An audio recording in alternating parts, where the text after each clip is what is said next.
സ്നേഹമുള്ളവരെ, നമസ്കാരം. വൈഡൂര്യം spoken English വീഡിയോയിലേക്ക് ഏവർക്കും സ്വാഗതം. നിങ്ങളുടെ മുത്തുകൾ പന്നികളുടെ മുമ്പിൽ എറിയരുത്. അങ്ങനെ ഒരു പഴമൊഴിയുണ്ട്. അത് കാട്ടിൽ മുത്തിന് വിലയില്ല എന്നും പറയും. നിങ്ങളുടെ മുത്തുകൾ പന്നികളുടെ മുമ്പിൽ എറിയരുത്. അത് ഇംഗ്ലീഷിൽ ട്രാൻസ്ലേറ്റ് ചെയ്താൽ a thing is valued where it belongs. A thing is valued where it belongs. അതാണ് ഇംഗ്ലീഷ് പഴമൊഴി. അത് പറയുന്ന സമയത്ത് നമ്മൾ ഒരു കാര്യങ്ങൾ ശ്രദ്ധിക്കണം. അത് വെറൊരു പഴമൊഴി മാത്രമല്ല, നമ്മളെല്ലാവരും മനസ്സിലാക്കേണ്ട ഒരു കാര്യമാണ്. പലർക്കും തെറ്റ് പറ്റുന്ന ഒരു സംഗതിയാണ്. എന്താ കാരണം വെച്ചാൽ അവനവന്റെ വില നോക്കാതെ പറ്റാത്ത ആളുകളിലേക്ക് പോകുന്ന ഒരു സ്വഭാവമുണ്ട്. അതൊരു ശ്രീരാമകൃഷ്ണ പരമഹംസരുടെ ഒരു രത്നമോതിരത്തിന്റെ ഒരു കഥയുണ്ട്. ചെറിയൊരു ഇതാണ്, 2 മിനിറ്റേ ഉള്ളൂ. ഒരു നാട്ടിലൊരു ധനികനുണ്ട്. ആ മാന്യനായ ധനികന്റെ അടുത്ത് ഒരു വേലക്കാരൻ അവർക്ക് തോട്ടക്കാരനാണ്. ഈ ധനികൻ എല്ലാ ദിവസവും രാവിലെ ബ്രേക്ക്ഫാസ്റ്റ് കഴിഞ്ഞാൽ അയാളുടെ നവരത്ന മോതിരം അഴിച്ചിട്ട് കയ്യിൽ നിന്ന് അഴിച്ചിട്ട് അയാള് തുടച്ച് വൃത്തിയാക്കും. കുറെ സമയം നോക്കി നിൽക്കും. അപ്പൊ ഈ തോട്ടക്കാരൻ ചോദിക്കും, സാറേ എന്നും നോക്കി നിൽക്കുന്നുണ്ടല്ലോ, എന്താണ് ഇത്രയും നോക്കി നിൽക്കാൻ, ഇതിന് എത്രയും വിലയുണ്ടെന്ന് ചോദിക്കും.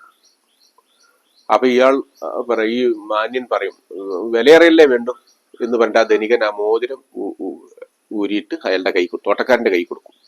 പോയി വില അന്വേഷിച്ച് പോരുന്നു പറയും. വിൽക്കരുത്, വിൽക്കാൻ പാടില്ല, വില അന്വേഷിച്ച് പോന്നാൽ മതി, നിനക്ക് വിലയല്ലേ അറിയില്ലേ വേണ്ടു എന്ന് പറഞ്ഞിട്ട് ആ മോതിരം കൊടുക്കും. അതാണ് ആ കഥ. അതെന്താ വെച്ചാൽ ഇയാൾ ആദ്യം പോകുന്നത്, തോട്ടക്കാരന്റെ സുഹൃത്തായിട്ടുള്ള ഒരു പച്ചക്കറി കടക്കാരുണ്ട്. ഷെഡ് കെട്ടിയിട്ട് താമസിക്കുന്ന ഒരു ചെറിയ കച്ചവടം നടത്തുന്ന ഒരു ചെറിയ കടക്കാരൻ. അയാളെടുത്ത് പോയിട്ട് പറയും, മോതിരം വിൽക്കാനുണ്ട്. ആ കടക്കാരൻ മോതിരമൊക്കെ നോക്കിയിട്ട് പറയും, മോതിരമൊക്കെ എനിക്ക് ഇഷ്ടപ്പെട്ടു, പക്ഷെ പൈസയൊന്നും എൻ്റെ കയ്യിലില്ല, എനിക്ക് ഒരു കൊട്ട വഴുതിന തരാം. അപ്പൊ ഇല്ല, ഞാൻ വിൽക്കുന്നില്ല. അപ്പൊ അയാൾ പറഞ്ഞ ഒരു കൊട്ട വെണ്ട കൂടി തരാം. ഇല്ല. അയാൾ നേരെ പോയിട്ട് ഒരു തുണിക്കടയിൽ ചെല്ലും. തുണിക്കടക്കാരൻ്റെ അടുത്ത് ചെന്നിട്ട് പറയും, ഇതേമാതിരി മോതിരം വിൽക്കാനുണ്ട്. അയാൾ നോക്കിയിട്ട് പറയും, ഞാനിതിന് 1000 രൂപ തരാന്ന് പറയും. ഇല്ല, വിൽക്കുന്നില്ല എന്ന് പറയുമ്പോൾ അയാൾ പറയും, ഞാനൊക്കെ ഒരു ഷർട്ടും മുണ്ടും അതും തരാം, 1000 രൂപയ്ക്ക് പുറമെ, വേണ്ടെന്ന് പറയും.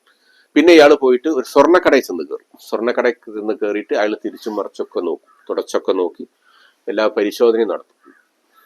വിദഗ്ധമായുള്ള ഒരു പരിശോധന നടത്തിയതിന്റെ ശേഷം പറയും, 1,00,000 റുപ്യ തരാം, തരുന്നോന്ന് ചോദിക്കും. അപ്പൊ ഇദ്ദേഹം പറയും, ഈ നമ്മളെ തോട്ടക്കാരൻ പറയും, വേണ്ട, വിൽക്കുന്നില്ല എന്ന് പറയും. അപ്പൊ അത് വിലയിലൊക്കാഞ്ഞിട്ടായിരിക്കും എന്ന് വിചാരിച്ച് അയാൾ പറയും 1,500, അതായത് 1,50,000 റുപ്യ ഇല്ലെന്ന് പറയും. അപ്പൊ അവിടെ ഒരു രത്ന വ്യാപാരി വന്നിട്ടുണ്ട്, ജെംസ് സ്പെഷ്യലിസ്റ്റ് ആണ്. അയാൾ പറയും, നിങ്ങൾ തമ്മിലുള്ള ഡീലിംഗ് ഒഴിഞ്ഞാൽ അയാൾ ഇന്ന് ഇങ്ങോട്ട് പറഞ്ഞു വിടുന്നത്. അപ്പൊ ഇയാൾ അങ്ങോട്ട് ചെല്ലുന്ന സമയത്ത് അയാളെ മോതിരം ഒരു വയലറ്റ് രശ്മിയുള്ള ഒരു ടോർച്ച് ഉണ്ട്, അത് അടിച്ചു നോക്കും. ഒരു പ്രത്യേക യന്ത്രം, ഒരു ലെൻസ് പോലത്തെ ഒരു സാധനം അയാളുടെ ബാഗിൽ നിന്ന് എടുക്കും, അത് വെച്ച് നോക്കും, തുടയ്ക്കും. വിശദമായ പരിശോധനയ്ക്ക് 5 മിനിറ്റ് നേരത്തെ വിശദമായ പരിശോധനയ്ക്ക് ശേഷം അയാൾ പറയും, ഇത് അമേരിക്കൻ ഡയമണ്ട്സ് ആണ്, ഒറിജിനലാണ്, ഞാൻ ഇതിന് 1,15,000 റുപ്യ തരും. അയാൾ പറയും, വേണ്ട, ഞാൻ വിൽക്കുന്നില്ല എന്ന് പറയും. തിരിച്ചു പോരുമ്പോ ബാക്കിൽ നിന്ന് ഒരു വിളി, ഹലോ, ലാസ്റ്റ് ഒരു വില 1,20,000, അതായത് 1,20,000 റുപ്യ. അയാൾ ആ മോതിരം കൈ പിടിച്ച് മുറുകെ പിടിച്ചിട്ട് ഓടും. അയാളുടെ ബോസില്ലേ, അയാളുടെ ബോസിന്റെ അടുത്തേക്ക് പോയിട്ട് മോതിരം ഏൽപ്പിക്കും. അപ്പൊ ബോസ് ചോദിക്കും, വില അറിഞ്ഞോന്ന് ചോദിക്കും. വില അറിഞ്ഞെന്ന് പറയും. നാം മിണ്ടണ്ട, അറിഞ്ഞില്ല, എനിക്ക് വില അറിയില്ല വേണ്ടു. ഇതാണ് കഥ. എന്ത് മനസ്സിലായി? അയാൾ ആദ്യം പോകേണ്ടത് രത്നവ്യാപാരിന്റെ അടുത്തേക്കായിരുന്നു, അതുമായിട്ട് ബന്ധപ്പെട്ട ആളടുത്തേക്കായിരുന്നു അയാൾ ആദ്യം പോകേണ്ടത്. അയാൾ പോയത് വൈദ്യന വെക്കുന്ന കച്ചവടക്കാരുടെ അടുത്തേക്കല്ലേ, തുണിഷാപ്പുകാരുടെ അടുത്തേക്കാണ് അയാൾ പോയത്. അങ്ങനെയല്ല പോകേണ്ടത്.